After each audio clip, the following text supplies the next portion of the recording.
fee that companies pay to sponsor H-1B applicants to $100,000.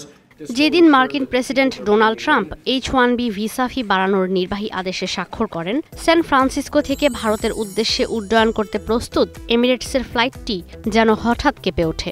ভারতীয়দের phone বারবার বেজে উঠছিল সেই বার্তায়। মুহূর্তেই সেই বিমান থেকে নেমে পড়েন H-1B ভিসাধারী যাত্রীরা। দেশে যাওয়ার আনন্দ মুহূর্তে যেন পরিণত হয় দুঃস্বপ্নে।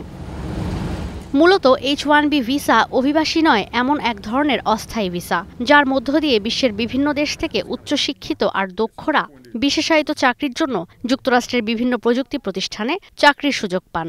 বর্তমানে এই ভিসায় যুক্তরাষ্ট্রে পাড়ি জমানো ভারতীয়দের সংখ্যা বেশি হলেও এর পরের অবস্থানে রয়েছে চীন।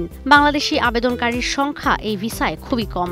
ইউএসএ সিটিজেনশিপ অ্যান্ড ইমিগ্রেশন সার্ভিসের ডেটা বলছে 2019 সালে এই সংখ্যা ছিল 923। মার্কিন প্রশাসন বলছে $1 লাখ এই ভিসা ফি দিতে হবে নতুন করে যারা ভিসার জন্য আবেদন করবেন তাদের। এরপরও সন্দেহ, অস্বস্তি আর সংকট দানা বেঁধেছে যুক্তরাষ্ট্রে বসবাসকারী ভারতীয় কর্মীদের ভেতর।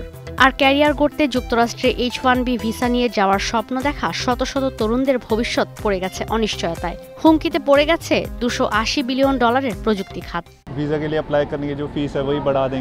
ভিসা ফি যে আপনারা বাড়ালেন, যে শিক্ষার্থীদের কাছে এত অর্থ নেই তারা তো কোনো সুযোগ কাজেই লাগাতে পারবে না। ট্রাম্প সবসময় নিজের দেশের কথা ভেবেই সিদ্ধান্ত নেন, কিন্তু আমাদের জন্য ক্ষতি হয়ে গেল।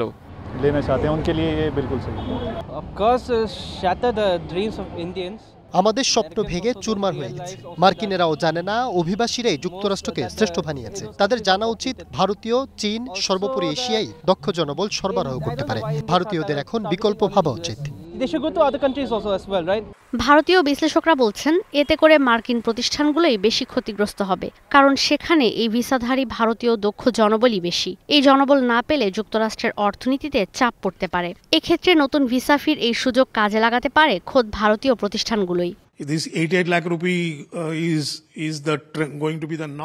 এই ভিসা ফি 30 কিংবা $40,000 নামিয়ে আনলে ভালো হতো। বোঝাই যাচ্ছে বছরে 88 লাখ রুপি দেয়া সম্ভব না। এই ভিসা ফি অনেক কর্মীর বেতনের সমান। এর চেয়ে দেশের উচিত এই সুযোগ কাজে লাগানো, কারণ ভারতেও প্রযুক্তি খাতে কাজের যথেষ্ট সুযোগ আছে। তাই ভারতেই সুযোগ খুঁজতে হবে।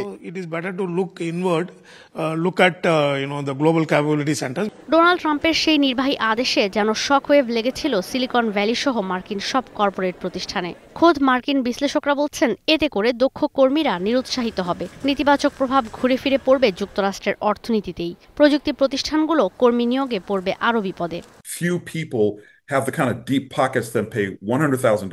খুব কম প্রতিষ্ঠানের $1 লাখ পরিশোধের সক্ষমতা আছে, তাও 1 থেকে 3 বছর। ছোট কিংবা অলাভজনক প্রতিষ্ঠান এই অর্থ পরিশোধ করতে পারবে না। ট্রাম্প বার্তা দিলেন যে মার্কিনীদের অগ্রাধিকার দিতে হবে।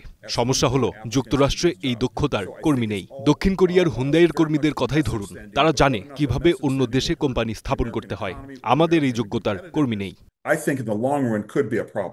বর্তমানে ভারত থেকে সবচেয়ে বেশি H-1B ভিসায় দক্ষ জনবল নিচ্ছে অ্যামাজন, গুগল, মেটা, মাইক্রোসফট, অ্যাপল ও IBM কর্পোরেশন। সেই সঙ্গে রয়েছে যুক্তরাষ্ট্রে ব্যবসা পরিচালনাকারী ভারতীয় প্রতিষ্ঠান TCS, কগনিজেন্ট, ইনফোসিস ও টাটা।